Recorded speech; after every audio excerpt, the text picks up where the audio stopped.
Gulf దేశాల్లో నెలకొన్న ఉద్రిక్తత పరిస్థితుల నేపథ్యంలో అక్కడి భారతీయులు ముఖ్యంగా తెలుగు ప్రజలకు ధైర్యం నింపే ప్రయత్నాలు కొనసాగుతున్నాయి. ఈ క్రమంలోనే ఆంధ్రప్రదేశ్ శాసన మండలి సభ్యులు కొనిదెల నాగబాబు కీలక హామీ ఇచ్చారు. వర్చువల్ సమావేశంలో మాట్లాడిన ఆయన గల్ఫ్ దేశాల్లో ఉన్న తెలుగు వారికి ఏ విధమైన ఆపద వచ్చినా జనసేన పార్టీతో పాటు రాష్ట్ర కూటమి ప్రభుత్వం పూర్తి స్థాయిలో అండగా ఉంటుందని స్పష్టం చేశారు. ఈ సమావేశం వేములపాటి అజయ్ కుమార్ నేతృత్వంలో జరిగింది. పశ్చిమాసియాలో నెలకొన్న యుద్ధ వాతావరణం కారణంగా ఆందోళన చెందుతున్న తెలుగు ప్రజలు, జన సైనికులు, వీర మహిళలతో నాగబాబు నేరుగా మాట్లాడి వారికి ధైర్యం నింపారు. ప్రస్తుత పరిస్థితులు త్వరలో సాధారణ స్థితికి చేరుకుంటాయని ఆయన ఆశాభావం వ్యక్తం చేశారు.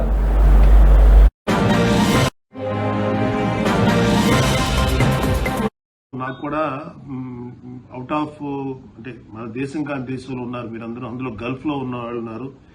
అది మన తెలుగు వాళ్ళు ఎవరున్నా ఓకే, మన ఇండియన్స్ ఎవరున్నా ఒకే బాధ. అందులో తెలుగు వాళ్ళు, అందులో మన జనసేన కుటుంబం చాలా మంది ఉన్నారు. సో మీ అందరు ఎలా ఉన్నారో, మీ ఊళ్ళల్లో ఎవరైతే ఉంటారో వాళ్ళకి ఎలా ఉందో మాకు కూడా ఇంచుమించు అదే ఫీలింగ్ లో ఉన్నాం.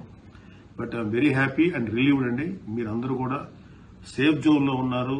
మీ దేశాలు ఏ అయితే యుఏఈ, ఖతర్, లేకపోతే సౌదీ అరేబియా, ఇతర మస్కట్ ఇలాంటి ఏరియాలో ఎవరైతే ఉన్నారో, బహ్రెయిన్, ఇక్కడ అందరూ కూడా మీరందరూ చెప్తున్న మాటలు బట్టి నాకు అర్థమైంది ఏంటంటే, అంటే క్లియర్ గా అందరూ ఏదో బేసిక్ గా ఎంతో కొంత వారన్నప్పుడు ఒక టెన్షన్ ఉంటుంది. కానీ బట్ ఈ మీడియాలో చూపించినట్టుగానో లేకపోతే కొన్ని ప్రైవేట్ యూట్యూబర్స్ పెట్టే వీడియోల్లో ఉన్నంత భయానకంగా అయితే ఉండదు.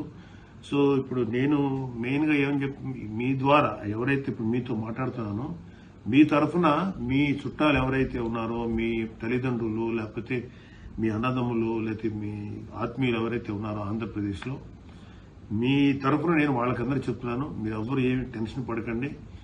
మీ అనుకునేటువంటి మీ వాళ్ళందరూ కూడా గల్ఫ్ లో చక్కగా సేఫ్టీగా ఉన్నారు.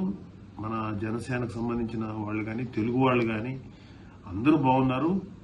పైపెచ్చు వాళ్ళందరూ ఎలా ఉన్నారంటే, సింపుల్ గా మా వరకు మేము సేఫ్ గా ఉన్నాం అనుకోకుండా, ఎవరికైతే సమస్యలు ఉన్నాయో ఈ యుద్ధం సంబంధించి ఏదన్నా ఇష్యూస్ రేజ్ అయినా కూడా ఒకళ్ళకి ఇబ్బంది వస్తే 10 మంది ఎదురుగా ఉండి కలిసి వాళ్ళకి సహాయం చేయడానికి నిజంగా నిలబడి ఉన్నారు.